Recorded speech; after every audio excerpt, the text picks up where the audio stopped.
What's up, guys? How are you feeling? I'm feeling good, but still on vacation, as you could tell, at the Airbnb right now. But there's been some developments. There's been a few sackings since I've been on vacation, and I have to talk about them. I get up early and get my thing done. Talk about my football. You know what I'm saying? Keep you guys informed. You guys keep me informed while I'm on vacation.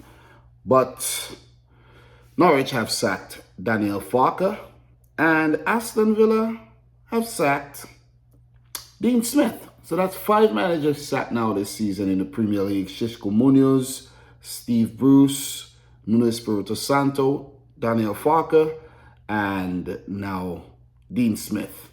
And look, I know it's sacking season, November and everything, but guys, we could see 2 or 3 more sackings this season, according to how things go. Because in my opinion, Watford could sack Ranieri. You see what I'm saying? If he does not start winning. And we know Ole Gunnar Solskjaer is under a lot of pressure. And maybe a few other managers. I can't really get into those right about now, but you never know, man. You never ever know. But look, Southampton won, Aston Villa won on match week 11, and not a good result for Aston Villa at all, where they have lost their last 5 games. Norwich, on the other hand, picked up their first win this season with a 2-1 win against Brentford, but the club still decided to sack Daniel Farka, where Norwich announced at the bottom of the table after the Newcastle draw in their game. And look, first win, you thought that if he lost, they would have sacked him, but he won and they still sacked him. So the decision was already made. So I'm just going to go to the club website and give you an official club statement on each manager, and then I'll give you my thoughts on if they should have gotten the sack or not. So, look, I did touch on this during my live stream, my last live stream on Wednesday night, and I did report on this. And let's behold, it came to fruition. So, 19 hours ago, Norwich City can confirm that head coach Daniel Farke has left the club with immediate effect. Daniel departs Carrow Road, having overseen 208 competitive games at the helm across 4.5-year spell. So he was in charge of the club for a long time. Did bring them up 2 times to the Premier League, but, did get relegated and look like he's about to get relegated again. He joined the club in the summer of 2017, guiding the City to a 14th place finish in the Sky Bet Championship in his opening season. So not that good in his opening season, but they did allow him, another chance. In the 2018-19 season, the 2018-19 season was a memorable one as Daniel's side claimed the championship title and promotion to the Premier League. After a season in the Premier League, a second championship league title followed in 2020-21 as City accumulated a club record 97 points, securing a return to the top flight at their first attempt. So Farka have done well at the club. He have really done well at the club. He has been in charge for 3 championship seasons, 1 where he came 14th and 2 where he won the championship title. So that's 2 trophies there for Norwich. But the one Premier League team campaign was horrible. And the current one has been appalling, and they say, listen, we want to take the club in a different direction, and yeah, we are going to move on. We're going to move on. More to come. Backroom staff members Eddie Raymer, Chris Domogala, and Christopher John have all also left the club. Sporting director Stuart Webber said, in continuing to demand the very best for our football club, the decision was not an easy one. Stuart Webber was the one who just came out and said, some things about football is infinite, and even if you don't win, not one team is going to win the title and all the other teams isn't considered a failure and stuff like that. And I'm surprised he still went on to sack Daniel Farke. I know how determined Daniel and his staff were to succeed at this level, but we feel that now is the right time to change to give ourselves the best opportunity of retaining our Premier League status. To be honest, I don't know how possible that is. I really don't know. But it's still possible. It is still possible. But I don't think any team have gone on to survive after such a horrible start. All at Norwich City should be forever grateful to Daniel and his staff for the significant role they played in our journey. They helped to deliver 2 championship titles, many memorable moments, and they all fully bought into our philosophy and what it means to be part of this football club. Daniel and his staff will always be welcome back here. I'd like to take the opportunity to thank them all for their hard work and wish them well for the future. It's important that we now look forward. We have 27 league games remaining and a long way to go in the current season.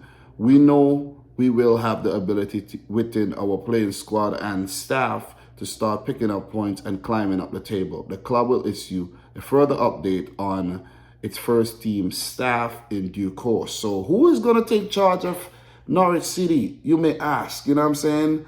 Zidane? I don't think so. I don't think so. But to be honest, I don't know, man. I really don't know. I don't know. You know, Steve Warnock just got sacked by Middlesbrough. Chris Wilder took over. Steve Warnock? Are they going to call up Big Sam Allardyce to save the team from the drop? Who knows? Who knows? But I don't know. To be honest, I can't put my money on this one. Paulo Fonseca? Who knows, man? I don't know, man. I don't know. I can't put my money on this one, man. You know what I mean? Kike Setien? Who knows? Who? Ronald Koeman? He could be an option, you know. He could definitely be an option. But I don't know, man. I don't know. Let's wait and see. Let's wait and see on this one. But I don't mean to be super, super long. Norwich, I think ultimately they did the right thing. But I think that Farka had the knack of performing well in the championship. And if they do get relegated, I think they'll take a long time to come back up. Just want to put it out there.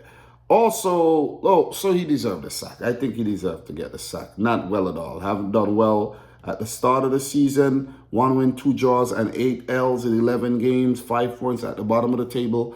You deserve to get the sack. Look, Aston Villa have also came out and sacked Dean Smith.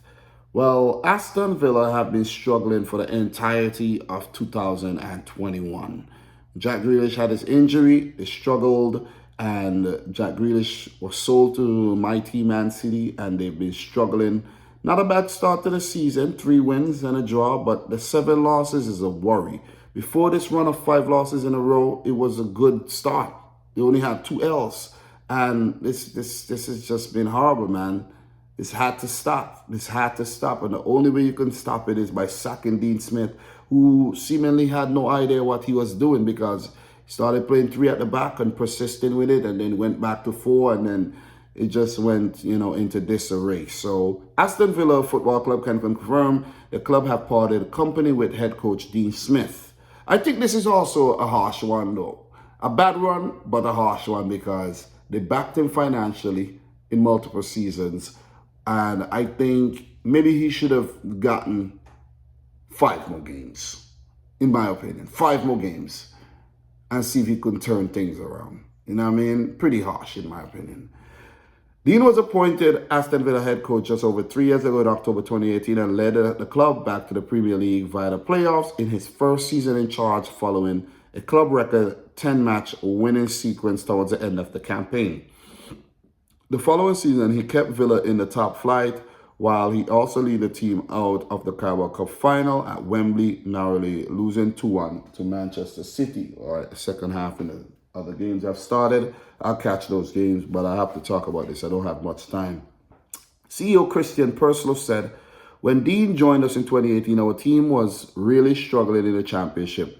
He immediately transformed the atmosphere and performances and achieved the ultimate success of leading Villa back to the Premier League within the same season, a rare feat. He then secured our place in the Premier League after a tough campaign and took us to the Cup final at Wembley. However, after a good start to last season, this year we have not seen continuous improvement in results, performances, and league position, which we have been all looking for. For this reason, we've decided to make a change now and allow time for a new head coach to make an impact. The board would like to sincerely thank Dean for his many excellent achievements and on and off the pitch during this time. Everyone knows how much Aston Villa means to Dean and his family. He has represented the club with dignity, with distinction and dignity, universally liked and respected by everybody associated with Aston Villa, our staff, players and staff, supporters alike. We wish him the very best. The process of replacing Dean will now begin, and the club will update the supporters in due course. Well, who's going to take charge of Aston Villa? Any one of the names that I called out before. And I don't know who's it going to be. I really don't know. Seriously. I don't know. I'm not going to guess. You know what I mean? Let's see what happens, though. Let us see what happens. But hard luck, Dean, bro. You know what I mean? Villa have been playing some awful football. They have the players there, but Dean Smith just can't seem to get the best out of this bunch of players. And luck has not been going his way as well. So it's a harsh sacking, but it got to get done. You know what I'm saying? It got to get done. Look, you got to think business-like, even though it's hard to understand why clubs do this, even though the managers were successful in the past and helped them come back to the Premier League and things like that. It's business. It's just the business side of things where clubs panic and they don't want to lose their Premier League status. So then they actually say, hey, man, we got to make a change, because they start panicking. You see what I'm saying? They really, really start panicking. So, guys, I don't want to go on too long. Just wanted to talk about this. It's a documentation more than anything, because a couple of years from now, I could look back at the time when Aston Villa sacked Dean Smith and when Daniel Farka did sack Norwich. So that's what it's all about for me, and to getting across, to sharing it with the people who actually want to hear me talk about issues like this. So don't mean to be forever here. Thanks for tuning in. Hope you're having a good weekend. Subscribe to the channel if you're new. Like the video if you like it. And from me, boy, let's see if Aston Villa and Norwich are going to get a turnaround of their fortunes, right? Let's see that. Let's see if that's going to happen. Let's see who they bring in. Let's just see what develops from here. And when that happens, I will come back and talk about it in the future. So, as I said, from me, boy, until next time, peace out. Rich, score hot. Peace.